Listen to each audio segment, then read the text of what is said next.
Okay, after a fairly successful examination of the Mosin Nagant and this bullet-resistant glass, we've realized that if you put a piece of 3/4-inch plywood directly behind the glass, it stops the penetration. So one would theorize that if you were ever behind bulletproof glass and you knew somebody was going to shoot at you, you could always hold a piece of plywood in your hand with an oven mitt. I'm just kidding.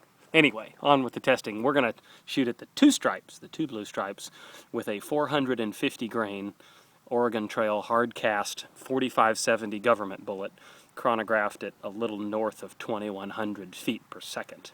It should be dumping around 2.5 tons of energy into this piece of plate. Let's see what happens.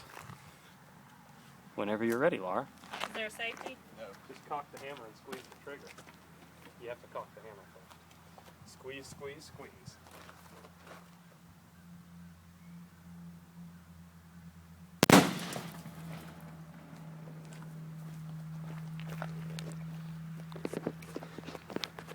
And that, my friend, was a chunk of lead flying quickly.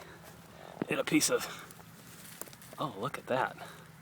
I know I'm probably taking my life into my hands, scrounging through glass with my fingers, but there's something hard in there that...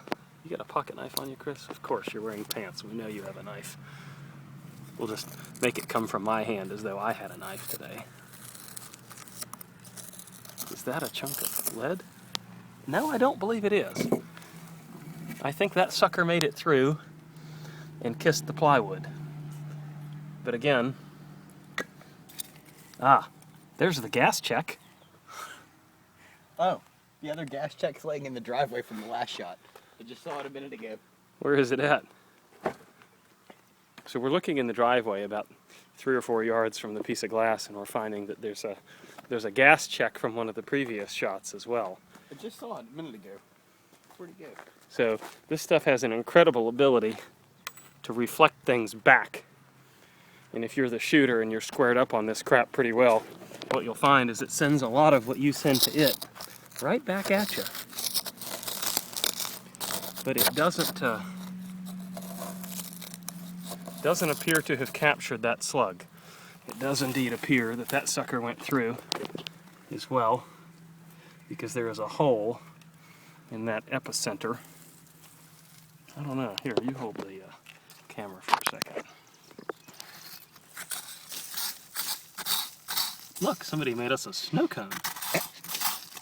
I'll let you be the first one to try out the pain flavor. Glass-flavored snow cone.